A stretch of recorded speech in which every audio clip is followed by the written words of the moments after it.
Hello, and welcome to another edition of Brussels Sprouts. I'm Andrea Kendall-Taylor. And I'm Jim Townsend. And we're so glad you can join us. This week, Brussels Sprouts listeners are in for a special treat. Jim and I are thrilled to be sitting down with Fiona Hill, one of the leading thinkers on Russia, U.S. Russia relations, and transatlantic affairs.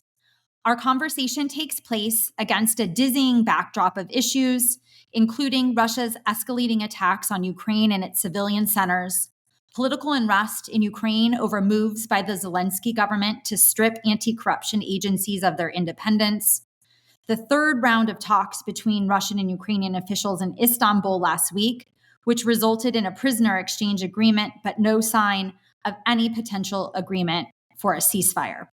There are also questions about whether President Trump's 50-day ultimatum to Putin to get to a ceasefire represents a genuine turn and a new, harder stance on Russia. On the Europe front, Trump was also seen across the pond over the weekend, meeting with European Commission President Ursula von der Leyen to negotiate a trade deal. But despite reaching a deal, the U.S. force posture review in Europe, of course, still looms over the future of transatlantic affairs. To discuss all of this and much more, we're pleased to welcome Fiona Hill. Welcome back, Fiona. Thanks for having me again. Very brief introduction. Fiona is Senior Fellow in the Center on the United States and Europe within the Foreign Policy Program at Brookings. She's also the Chancellor of Durham University in the United Kingdom. So to start, Jim and I were going back and forth about where we wanted to start this episode, and I think we've landed on starting with U.S. Russia relations, and we can broaden the aperture from there. And I guess my first question for you, Fiona, is really about Trump and Putin. And I think that, there's few people who have better insight into Trump's view of Russia and of Mr. Putin. And so I guess just to start, how would you describe Trump's approach to Russia so far? And is there anything that surprises you? And I guess part of the context of that question is this idea that, at the beginning of his term, it was entirely possible that Trump could have come out much stronger on Russia. There were a lot of people who were out there who were claiming that Trump wouldn't want to look weak right out of the gates, that the Ukraine war was his kind of first test on the international stage and he was going to want to demonstrate strength. And yet here we are. Is there anything that has been surprising to you on how Trump has gone about his relationship with Russia and with Putin? Well, I suppose in some respects, it's the fact that it's kind of finally seems to be sinking into him that Putin's not the man that he thought he was, right? And so much of what we're talking about in terms of US-Russia relations is less about Russia or the United States. And it's really about how Trump himself perceives his relationship. And perception is very important here with Putin. And, with Putin, I don't think we can be 100% sure what he thinks about Trump. But, Putin is not the kind of guy to be swayed really by personal relationships with leaders, apart from investing heavily in them to get something they want. So I think that, we know, or we think we know, and a lot of others have analysed this, that Putin seems to have a genuinely good relationship with President Xi of China. And, with maybe the odd other leader here and there, and Putin himself's purported to have had a good relationship with George W. Bush, back in the day he spoke about this. But he's always been extraordinarily careful about Trump and about, what he says about him. He has even been quite judicious with his flattery. It's always been doled out in a, very tactical way that, leads to suggest that he knows that he can manipulate Trump's feelings towards him about everything else. But it does seem that he's reaching some of the limits of that because other people are pointing out to Trump that he's not behaving, in the way that Trump would expect him to if he, as Trump keeps asserting, really respects him, Trump, and, wants to have a good relationship with him. It's always, kind of been Trump laying out there what he thinks his relationship with Putin is, for all the world to see and repeating it over and over again in all kinds of, public settings. And expecting Putin to behave in a certain way. So he says he wants a ceasefire. Any day now, Putin's going to come through with a ceasefire. And any day now, he's not. And finally, Trump is acknowledging that. So that, in some respects, is quite surprising. But he keeps laying out the idea that he thinks somehow Putin has changed. Yeah. And he's become very disappointed in Putin. We hear, stories that Melania Trump, the First Lady, has pointed out the discrepancy, for example. That seems to have had an impact on him. But it seems that in many respects, the way that Trump is expressing his disappointment is more he's disappointed in the fact that the idea of Putin that he had has not really come to fruition or has proven to be something different, because so many people must have been telling him, and certainly all of us have been telling him out there, in the pundit world, that, Putin is not at all how he's been laying it out there, and that Putin has his own goals, and his goals are not going to be really impacted by anything that Trump is saying or doing. And even this issue of sanctions now, where Putin is kind of batting them away. I mean, there's kind of sort of a lot of skepticism as to whether Trump is going to come through with them. And Putin's already kind of, sort of dismissing that as having, any impact. So, what we're seeing, which is not been so surprising, to everybody else who's been watching this, is that Putin's just continuing on, as he always has been. And it's really Trump himself is having to recalculate or, perhaps, reassess to somewhat. But, and then, kind of the question is he actually really going to do anything about that? Because on the one hand, kind of, yes, the gap between expectations and reality is glaring, and he seems to have accepted that. But it's also that I think it's just so hard for him to get rid of that kind of idea that Putin is a peer of his who respects him, and there's really nowhere for the relationship to go, because for Trump, there's only a couple of other strongmen in the world, and one of them is Putin, and the other one is President Xi. And if he loses the kind of the confidence of that kind of belief in this other strong man, it's in a way it's a kind of reflection on him. So he's kind of tied his own presentation of self as a strong man, as a major leader, onto his relationship with Putin as well. So this is not a bit of a predicament for him. It's not one that we've all made. It's one that he's made for himself. Do you think, I guess just to pick up the question that you just asked, to what degree do you think that this shift that we've seen, and I guess we could, argue about whether it is a genuine shift, but is it going to be lasting? Or is this really a case of kind of the last person that Mr. Trump talks to, that President Trump talks to, is the one who's in his ear and therefore kind of curries the favor of the day?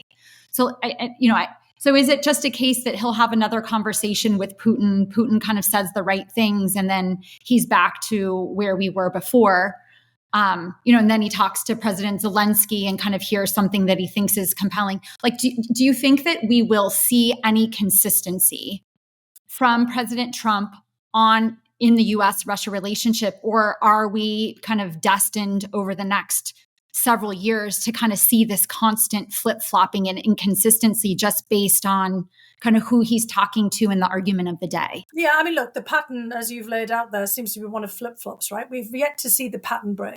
So if we see a pattern break in which he does something pretty decisive, then, maybe he really has changed his mind. But so far, it does seem very much contingent on who he's talked to. It could be the First Lady, it could be Ursula von der Leyen, it could be Alexander Stubb, the President of Finland, who went out with him at the golf game and seemed to have persuaded him. Ursula von der Leyen, of course, is the head of the European Commission, and so his counterpart for the EU. And he's recently had meetings with her. He's meeting with Prime Minister Keir Starmer in the UK. All of these people have an impact on him, but none of it seems to be particularly lasting. And it's just, really, it's a high bar now for actually doing something that would have an impact on Russia, right? And I think this is kind of the things that you're talking about all the time on the podcast. To really have an impact, you have to be able to deny Putin and Russia the ability to move any further forward in Ukraine. And of course, there's a lot of debate of whether the Russians are moving incrementally, or are the Russians actually moving in a more decisive kind of fashion. Obviously, the costs are extraordinarily high. But at this point, Putin's all in. He's prepared to pay whatever it takes. In terms of human life and casualties for Russia, not just for Ukraine. So there's no evidence so far that Trump has got in his mind anything that could really effectively block Russia's path forward at this stage. Boy, it's fascinating, and it is such a example of personality leadership or personality. I mean, here we're talking about the inner feelings of one person, and we're all of us waiting to trying to figure out this one person, where Trump might be, where his thinking is, and it's almost like high school. I just think about this because at the same time, while we're trying to figure out who he's going to ask to the prom or whatever it is that this high school conversation is like, it has set off cataclysmic things within the world order, if you will, that we have built up. I mean, this is something we've talked about, but but what's happening in Europe now, the wheels that are spinning in various places, whether it's European defense or whether it's the rise of authoritarianism or whether it is where the Nordic and the Baltic, Poland is going, in terms of their combining to represent a military bluntness to Russia. I mean, you look at the world that we've grown up with and that we've studied and that we've been part of and that we've pulled levers in, and it's beginning to really shift and change because of this one guy.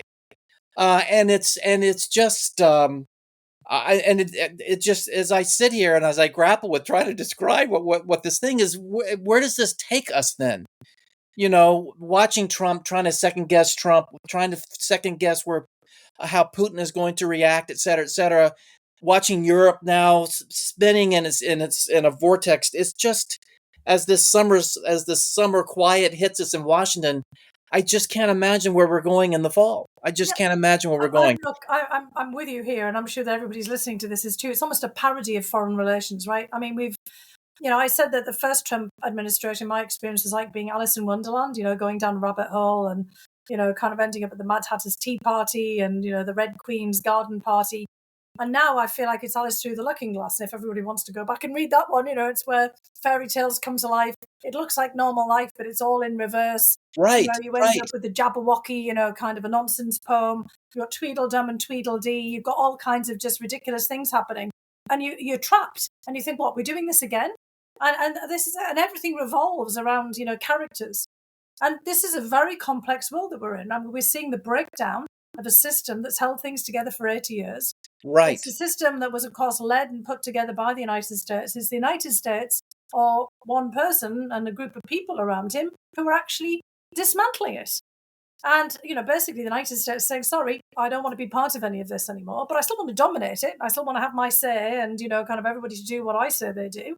And, the rest of the world has to move on because this is complex. There's crises on every front. And the real question I think that we're trying to formulate is what kind of system emerges out of this? Europe is trying to find some kind of anchor, some regional approach. I think everybody else is as well. We're seeing all kinds of things, going on in the Middle East, but, and in Asia and countries and others coming together in different groups, desperately searching for the BRICS, for example, or any other regional group, desperately searching for some kind of coherence in all of this. But the United States is constantly blowing everything up, no matter where you turn. I mean, we're kind of saying, no, you can't do that, or no, you can't do that. And nobody can, basically formulate a plan forward. If Europe has to move forward on defense and build up its own defense sector, even if it's doing this in conjunction with US defense contractors and still trying to salvage something of the long-standing military arrangements with the United States, either bilaterally like the UK and the US, which obviously that's a really symbiotic military relationship, but also then in the NATO context, they need some kind of predictability. They need some kind of idea of how much this is all going to cost. How much is the United States, going to do with us? I mean, how much is the United States going to be able to still sell us, weapons? Is the United States going to block us from building up our own systems? And there's no answers to these questions, no satisfactory answers to these questions. And then they throw a tariff into the middle of it. Exactly. And for countries that are fairly skint, like the UK, for example, but not just, and you've heard the Spanish, basically saying, I'm sorry, we're not going to, after the latest NATO meeting, the Spanish Prime Minister Sanchez, of course, said, no, I'm sorry, we can't possibly pay more than 2%.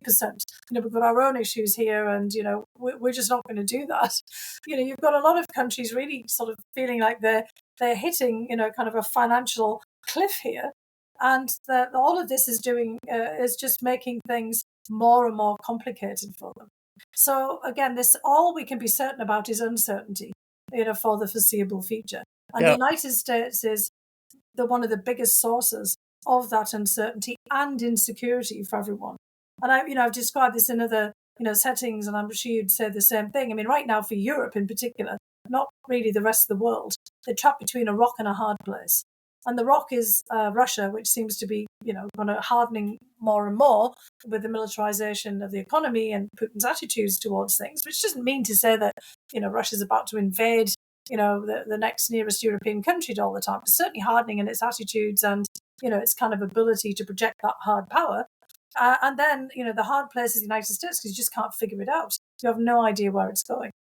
I guess just to pick up on the U.S. piece, I mean, would you say that there's any kind of coherent vision of the world that guides Trump's thinking? And I guess maybe not of the world, but maybe of Europe and the transatlantic relationship. So there's some people who had early on in the Trump administration made an argument about, okay, this is spheres of influence. The United States wants to do more in its hemisphere. We're thinking about Greenland, the Monroe Doctrine kind of thing. And so, he looks at Putin, and it's a big country with nuclear weapons. And so because Trump wants to do more in his backyard, maybe he's sympathetic to the idea that Putin should have the same ability. And so that we were moving into a spheres of influence kind of world. I mean, do you think that there's anything so coherent? Do you think that's still kind of an accurate view?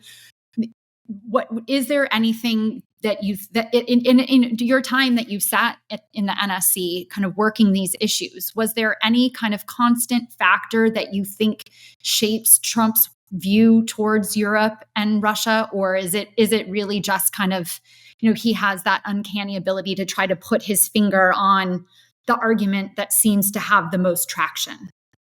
Well, look, I do think he himself has views. And again, we keep trying desperately to kind of put a US view to this. There's no US. There is no US view of foreign policy at this particular juncture. Let's just be honest about it. We're dealing with a very singular individual, as we've talked about. When people say he's unique in American history, perhaps not completely unique, but yeah, he's up there. We're talking about, as Jim said, it's a mixture of prom and the great man theory.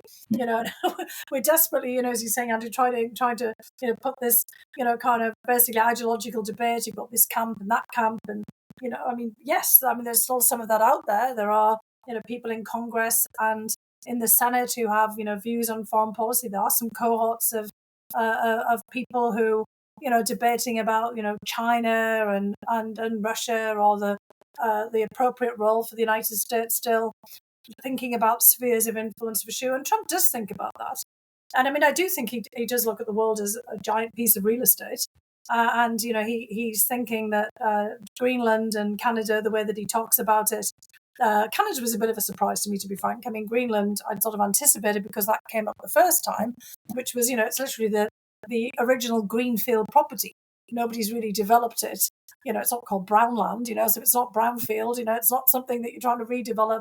His idea is, it's free, there's no one there, which is absolutely ridiculous. And of course, historically, there's a lot of claims, to Greenland, primarily from the Greenland, residents and citizens themselves, but certainly in Norway, in history, the UK has had different kinds of interactions, there in the past, before we get to Denmark. Complicated history, but for Trump, he just looks at it. Huge piece of real estate. For him, questionable title. And now he's turned that, to Canada as well. Why is there a line there? Well, actually, there's a lot of history, for this. And this used to be British North America. And up until, just after World War II, parts of the eastern seaboard of Canada was still British overseas territories, in some form. So there's a long history there. Why is Florida part of the United States? It wasn't there originally. What about, the kind of California? It wasn't there originally either. And same as Alaska, et cetera, et cetera. So as far as Trump's concerned, all of this is fair game. Why not extend and expand this if it's all, kind of adjacent property, from his point of view. That's So right. I think he does think like that. And then, he does look at the rest of the world and say, well, yeah, China, fair enough, Taiwan's theirs, and, adjacent stuff. And Russia, yes, massive big piece of property. Of course, these other parts used to be theirs. But does he really think that, kind of Russia should be dominating Europe? I think maybe that's probably got his attention. Because, if the United States ups and gets out of Europe, Russia will be the dominant military power. It doesn't matter, who wants to argue against that. They will be, in terms of just the size of their military, the militarization of the economy. Actually, Ukraine might be, the kind of next largest actual, physical military power now after the war. And then, of course, there's Turkey. But Russia will dominate and also be able to throw some of its weight around. And perhaps, Trump's thought, maybe I don't really like that, because that means, there are places where I have my golf courses. He's off visiting them right now in the United Kingdom. That would mean that the United Kingdom could also be imperiled, and his property there by, Russia throwing its weight around. He might argue that taking Greenland would stop Russia from, coming in and menacing the United Kingdom, because, the United States would be sort of there, kind of in the bastion of the high north again in the North Atlantic, the Greenland, Iceland, UK gap.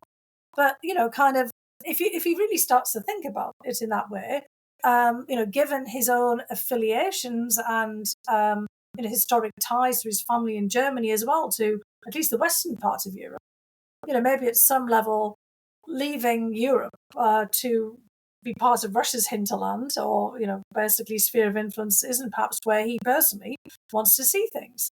However, I think around him, there aren't that many people, notwithstanding J.D. Vance's desire to visit the Cotswolds, who have, some kind of deep, interest in Europe. And that's been made absolutely clear by all these recent, accidental leaks of information through Signalgate, through, Jeffrey Goldberg from the Atlantic, accidentally being added onto the Signal chat, and, just frankly from all of the public statements from people around Trump.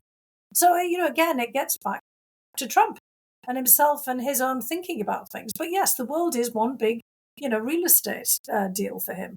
Why is Witkoff, his envoy, whose claim to fame is being, somebody who develops condos?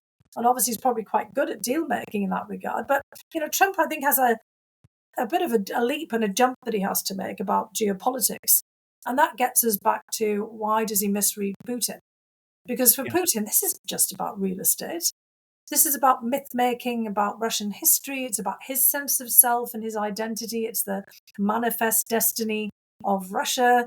He's got this kind of idea of himself as wrapped up in the state. And for Trump, it's just Trump and making a deal. America isn't America. It's just now been rebranded and franchised, by Trump Incorporated. And there's no myth-making about American history apart from anything that sort of makes Trump look good. It's just a rebranding exercise, and that's not how everybody else thinks. Maybe some people do, but the Gaza Riviera, all these kinds of ideas of development and making the world, kind of a more attractive prospect from trade and commerce and everybody making money. Not everybody thinks like that. So, but the question that flows from that is whether or not Trump believes that Putin would be a threat to kind of the European landscape. I mean, you hear a lot of people from within Trump world that, for Putin, this is about Ukraine, and that, it would be preposterous to think that Putin or Russia would be marching across Europe anytime soon. And so, I mean, that, I'm sure you've been a part of these debates. It kind of boils down to whether or not you think the war in Ukraine for Putin is about Ukraine, or is it something bigger? And is that something that you think Trump misreads? And I guess I'm asking, in your view, do you think that Putin would see this as an opportunity? Does he have greater designs in Europe? What would he be looking to accomplish if given the kind of time and space? If the U.S. does draw down forces in Europe, what would you expect Putin to do? Is it something bigger than Ukraine? Well, it is about something bigger about Ukraine, but I think we kind of, the way that you framed it out, I know it's not your framing, it's the kind of the framing that the people give. It's that idea, we had the fears during the Cold War, during NATO, that, particularly in looking back at World War II and what seemed to be the inexorable march of the Red Army, across Europe, from the east, taking advantage of the collapse of Germany, that they'd keep on going. If we look back to the Napoleonic Wars, of course, the Russians chased the French, all the way back to Paris. So, in people's minds, there's this idea that, whoa, they could keep going all the way to Paris or even further. And that was a quote from someone in Trump world. I'll pull it up later, but because there's things along those lines too. And every time, I try to, say that, look, Putin's got bigger ideas than this. And people in Trump world or elsewhere say that's just ridiculous. And in the UK, people say, "Oh, we're not going to see Russian tanks come across the South Downs, are we? Or across Exmoor and Dartmouth?" And the Spanish are obviously like, "Oh, come on, we're not going to have Russian tanks coming across the Pyrenees." But look, we've got plenty of Russian submarines going all the way around the United Kingdom and around Ireland, which is completely and utterly neutral. For example, and creating a lot of heartburn. We've got plenty of Russian efforts to block GPS, for example. They've fallen out with Azerbaijan, over that right now because they brought down an Azeri airline. Admittedly by mistake, but there's all this kind of blocking of GPS. There's already MH17, brought down over Ukraine. There's lots of episodes of tankers dragging anchors, which are, basically the one, that is the most famous example of this, of course, was a Chinese, flag tanker, but was manned by Russian sailors dragging an anchor and, rupturing cables. We've got Russian sensors all over pipelines. And of course, we've got all kinds of influence operations, sabotage operations. We had Alexander Litvinenko poisoned with polonium. We had the Skripals, poisoned with Novichok in London. All kinds of assassinations in other places. And people say, well, that's not such a big deal, really? I mean, just look what happened in Spain, which wasn't the Russians, or doesn't appear to be in the Russians. Let's just be, kind of very clear about that. Seems to be more of a problem of the calibration of the Spanish grid. But it took out all of the electricity in Spain and Portugal and, parts of France for, a whole day. You had a transformer blow in Heathrow, and you could see that the backup systems weren't working, properly there either. You just need acts of sabotage like this. Now, admittedly, it doesn't have to be the Russians. It could be anyone else. I mean, you've seen, for example, lots of hacking operations in the UK that seem to be a bunch of teenagers taking down Harrods and, kind of some of the other big retail lines as well. But the possibilities are all there. And I think that, what we need to be pushing for here is, again, the acknowledgement that if Russia does become the dominant military power in Europe, it can do a lot of bullying. And it make it, much more difficult for countries to be able to respond to the kinds of other operations that we're much more likely to see. And yes, there is a risk to those countries on the border, like Finland and Estonia, and to Poland, and others as well, which they're very mindful of, the countries around the Baltic Sea, of other kinds of operations. We've already seen the Russians basically weaponizing immigrants, sending them into Finland and Norway. We saw Belarus do that across the border with Poland. There's all kinds of things that can destabilize polities and basically create all kinds of crisis. And Russia can very easily, use its influence and use its clout to try to manipulate politics in countries as well. That absolutely, I agree with that completely. Absolutely. And I guess what bothers me is I feel like we're sleepwalking into this, into this potential. It's not tomorrow, but you look at Washington and what people are arguing about here. It is ridiculous stuff. And you,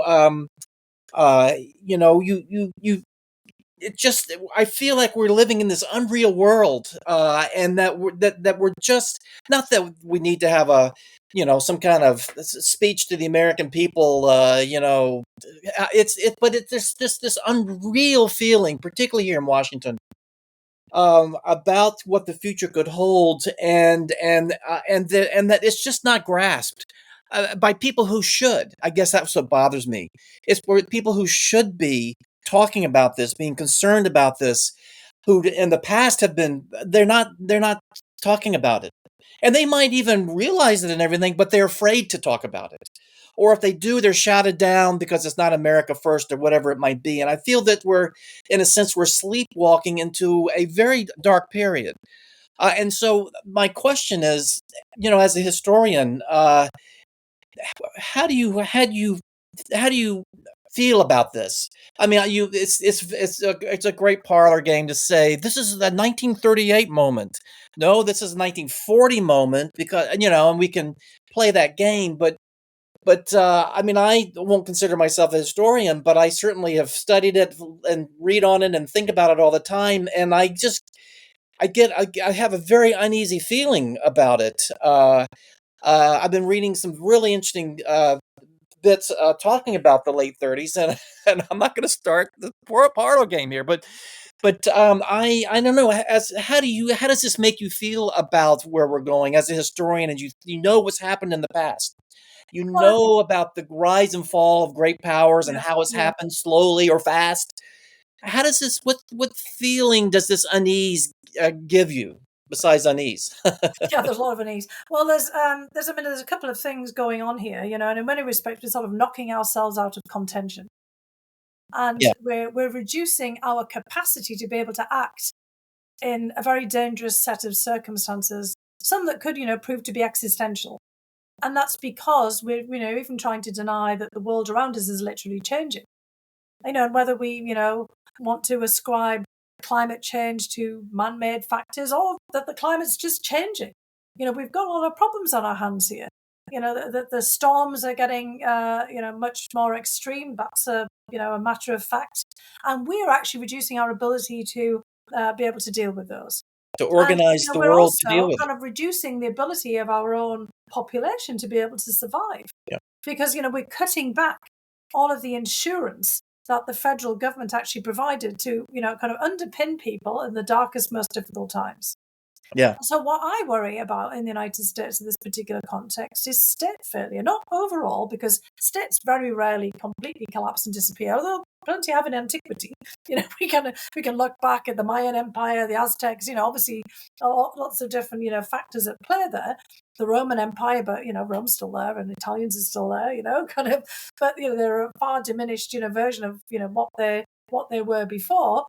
Byzantine Empire, et cetera, Turkish Empire, large. I mean, they kind of wax and wane, but the countries often, remain there. But what we are doing, I mean, is basically going to have that fear of capacity to govern ourselves. I mean, I'm Right. starting to really worry that the United States is going to start to look a little bit more like, and this is going to sound very weird, Pakistan. A country that actually had, and it won't directly, of course, but I just kind of bear with me for a moment. Pakistan actually had a lot of capacity when it first kind of broke away from India. Of course, that was pretty devastating, the whole partition and the independence of, the Indian subcontinent as a unitary entity from the British Empire. But over time, through kind of the absolute mismanagement, as well as, some of the kind of factors that were working against it, Pakistan's ended up, as one of my, colleagues here at Brookings, Stephen Cohen, who was the expert on India and Pakistan, who, passed away a few years ago, he used to say that Pakistan became an army without a country. And, That's the interesting. United States has a very powerful army, and we still actually have a very vibrant economy for now. Let's kind of, sort of see whether a lot of the prognoses of economists bear out over time. I mean, so far, we still seem to be pretty resilient on the economy, partly because it is huge and there's all kinds of different kind of pockets at the state and, municipal level and multinational countries that operate overseas. We're not in an autarkic, vacuum, here operating, and we've got a lot of stuff kind of going on all over the place. But what else is there going to be, right? I mean, what's going to be pulling the country together? Because we're dismantling that glue that keeps, the country together and all the other capacities that the United States usually has to draw upon. We're not going to have much of a foreign service to talk about. We've gone out of the business of foreign aid with the dismantling of USAID. We seem to be going out of the business of higher education, research and development. Dismantling think tanks. The fact that we'd be sitting here now without the US Institute of Peace, the Woodrow Wilson Center for International Scholars, the Kennan Institute, although there's efforts to try to, bring that back afoot at the moment in some kind of different capacity, but a lot of the kind of capacities that, around the world people have looked to for that intellectual leadership and got a guidance. But, in so many other respects, is the United States going to be able to respond? Because I think a lot of the reason we're seeing so much upheaval around the globe, so many conflicts just keep going on and on and on, not just in Ukraine, where, Trump has proved, being particularly effective in getting things to stop. But the United States is increasingly, I hate to say it, looking impotent and ineffectual in many other settings as well. There are times where we've managed to, pull things off, but look, other countries may have more capacity to intervene than we will soon. The Indians, for example, China, countries like Turkey, other countries in Europe that haven't dismantled, their foreign service, and where they still have some kind of coherent, foreign policy and perspective. So I kind of feel it when I say knocking ourselves out of contention. I mean, one of the reasons that countries stop being thought of as great powers is they've lost the capacity for leadership. They lose trust. They lose their reputation. And they do ultimately lose respect. And I think that's we're there already, actually, on many different fronts. I agree completely. And just the kind of weakening of bonds with allies and other things obviously adds to the kind of lack of capacity to act in a concerted way. I mean, I again agree with everything that you're talking about happening kind of within us. Talk a little bit about what you see kind of amongst adversaries. And I guess I'm, leading the witness in wanting you to talk a little bit about relations between adversaries, the Russia, China, Iran, North Korea bit. So just as we're kind of dismantling our capacity for action, eroding leadership, undermining tools that we have to advance our interests globally, there does seem to be some sort of kind of greater capacity, more cooperation, coordination, collaboration amongst other countries. Yeah. To what extent do you see that happening? I mean, obviously, we've called that axis of upheaval. A lot of people kind of either bristle at the name or kind of call into question the depth and breadth of that actual cooperation. But really curious to hear your thoughts about, especially Russia, China, but now, Russia and North Korea as well. I mean, do you see increasing kind of coordination or collaboration amongst adversaries? I think what we're seeing is that adversaries are very capable of, having cooperation for specific purposes. And, even if it doesn't become something kind of permanent, maybe we need to be careful about that, use of the word axis. In certain regards, they're finding relations with each other, much more conducive to their interests than any kind of, relationship or working out the problems with the United States. I think over time, for Russia and China, it's become much more strategic, certainly for Russia.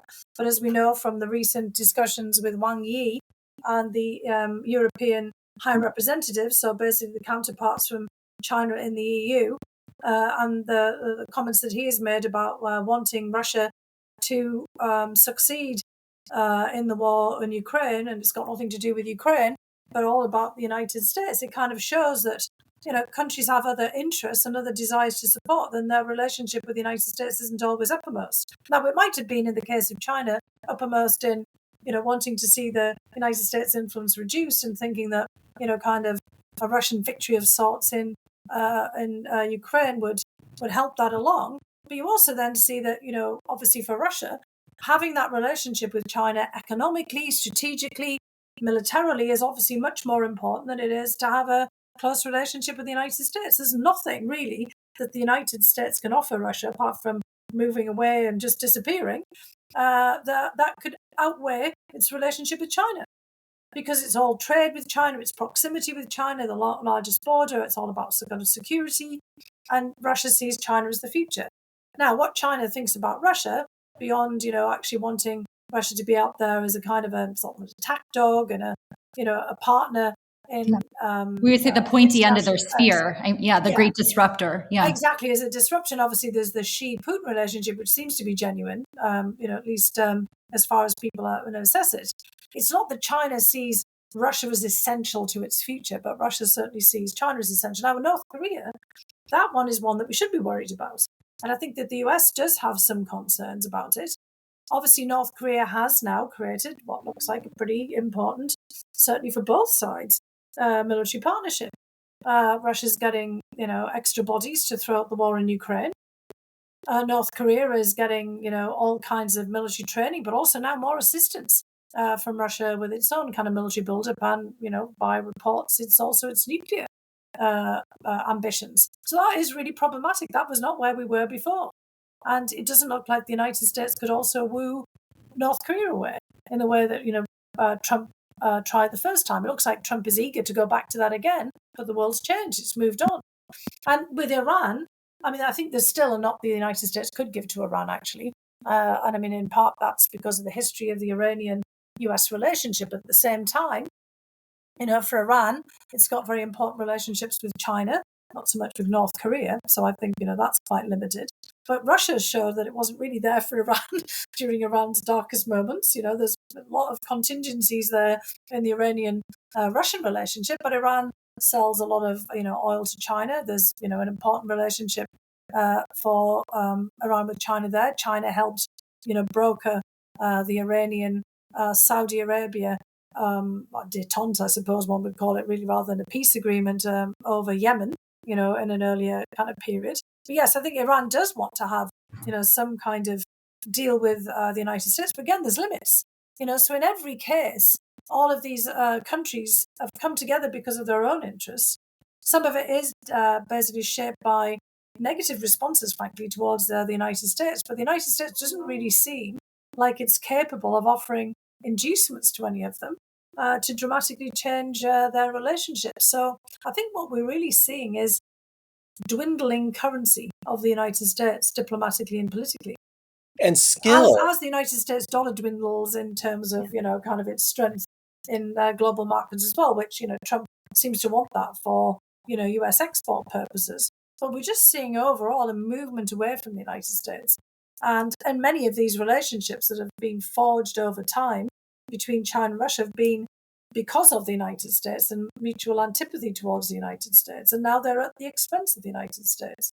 Your point about resilience, though, is an important one. So while we're kind of undermining our own resilience, it strikes me that these countries are building relationships with each other that reinforce their own resilience. So, working to evade sanctions, getting component parts that you could no longer get from the West. All of these things, they're using these relationships to strengthen their ability to oppose the United States, to plug up their key vulnerabilities vis-a-vis Washington. I would argue that those relationships between Russia, China, Iran, North Korea are helping those countries build a different kind of resilience than we've seen them have in the past. I think that's spot on, Andrea. I mean, I think relations with the United States have become, for many now, a single point of failure. Yeah. And, the closer you are to the United States, the more vulnerable you are. Look at Canada. I mean, 80% of Canadian trade. It's not going to be very easy for Canada to move away from the US, but people feel they have to now because it's been shown that anything you have in terms of relationship is negative leverage, not positive. I mean, relations with the United States used to be seen as positive. Now I think they're seen as very negative for various countries because they reveal vulnerability. Because Trump will say, anything that used to bind us together, well, hang on, now, I can use that to exploit your weaknesses. I just want to go back to something you said a little bit earlier, which really, you're talking about. I can't remember exactly what you said, but it was that we've kind of taken ourselves out of contention. We're no longer in the game, and I think that's really true. And you talked about dismantling the foreign service, civil service as well, and even the U.S. military are cowed now, the general officers, et cetera. So these groups of people who did an incredible job to build this, this international structure since the end of World War II. I mean, all of us remember and have worked with diplomats and others who did some incredible work with other nations and with groups of nations dealing with crisis, making them having closer relationships with us, maneuvering nations here or there to try to bring stability. I mean, I think our diplomatic record of just the skill set that we were able to bring to the international structures since the end of World War II. I mean, the Marshall Plan, for God's sake. I mean, there's a lot of that out there, and I think we've lost that skill. So suddenly we're in this this period of movement now, geopolitical movement globally, and we don't have the skill set that could make us players. So it not only has our policy taken us off the playing field geopolitically around the world, but if suddenly they reverse course in the White House and said, no, we want to be out there, we want to be players, we don't have the players anymore, the actual skill set to go out there and to do the things that we had done in the past. to build this international grouping that we were living in since the end of World War II. We don't have the players, we don't have the builders, we don't have the architects to go off and do that now. They're going away. Yeah, I think that's a really good point, Jim. And obviously, you were heavily involved with that, and Andrea on the analytical side inside of the U.S. government. That's what I mean about these capacity failures, because they had a whole cadre, a very complex network of people. What Trump is calling the deep state. Right. And he wants to be able to kind of control all of that and kind of direct it from the top. But the reason that, and this is what resilience is, it's not all because it's top down in one way. You've got to have this broader base. That's kind of what gives you strength. And even if you look at Russia, and although I think there's lots of signs that Russia's in trouble, there's lots of very strange deaths and suicides of key people across the Russian firmament, accusations of corruption. Ukraine obviously has got a lot of kind of problems. Where you can see systems in stress when these kinds of things start to happen. But as China has had purges of basic officials under the rubric of corruption and things, but it hasn't reduced completely its capacity for action there. We're not seeing other countries do that. In fact, on the contrary, we're seeing a lot of countries talking about how do they strengthen themselves. That's what the European Union has been doing. Right. The European Union has had the former Finnish president, Sauli Niinistö, for example, looking at resilience, in fact, and looking at how you would sort of strengthen Europe's capacities. They've been having all kinds of views. Lots of countries, the UK, for included, because I was part of this one of the Strategic Defence Review. France has just done one. The Germans, the Swedes, and the Finns are constantly stress testing their countries. I mean, they're small polities, but they're constantly reassessing and trying to figure out how they bolster resilience. Reports all the time. Germany, trying to kind of figure out how to improve social cohesion with all the polarization, that's going on here. They're understanding that you have to have a better base, that you can't just have everything being decided at the top, because, that is a point of great weakness. You get a single point of failure in Right. these systems. And defense diplomacy is an important part of defense.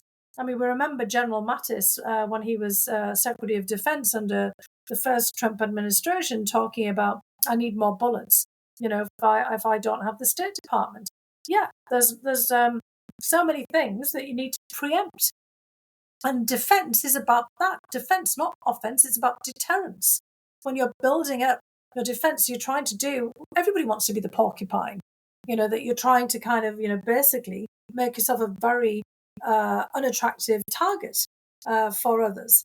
And you don't want to increase your vulnerability. You want to increase your defensive capacity.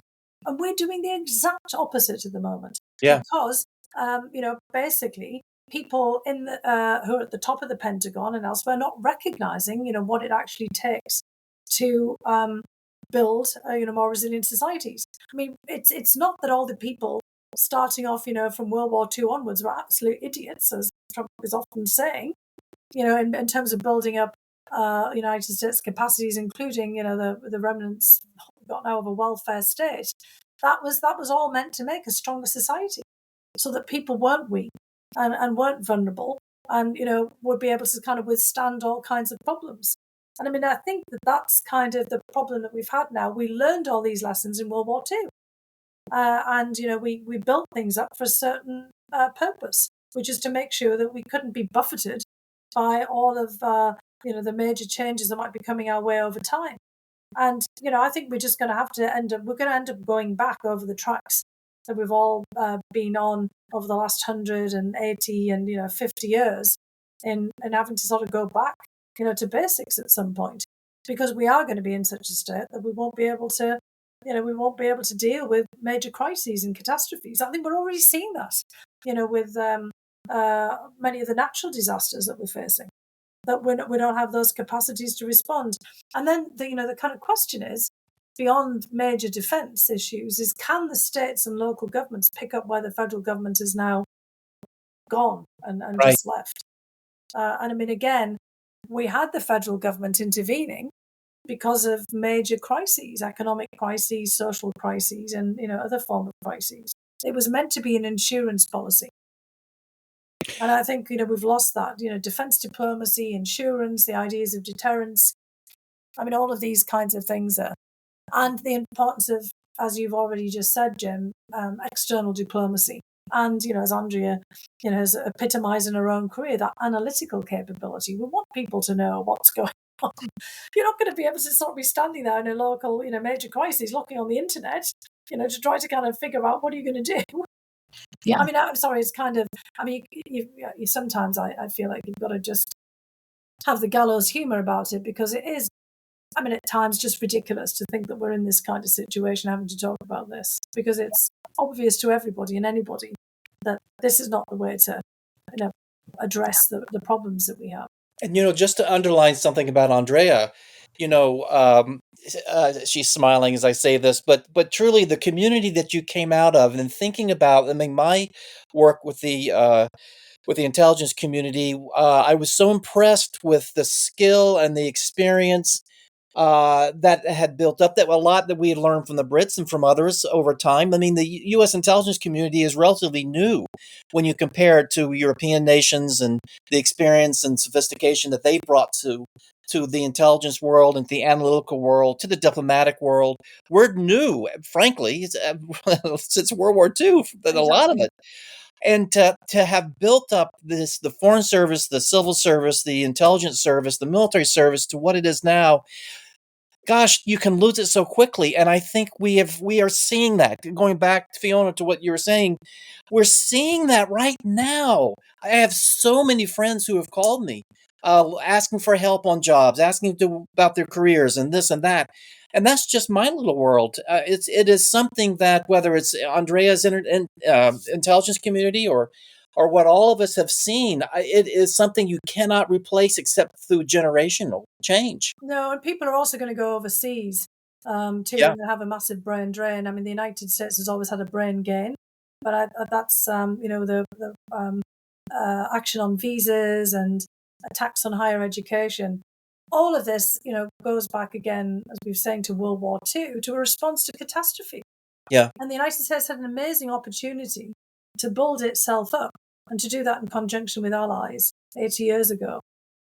And, kind of the assessment now appears to be that dismantling this is really as we've heard over and over again, we keep getting told, the only way to make America great again. But I think that will be, again, all the signs are that we're just putting ourselves out of contention.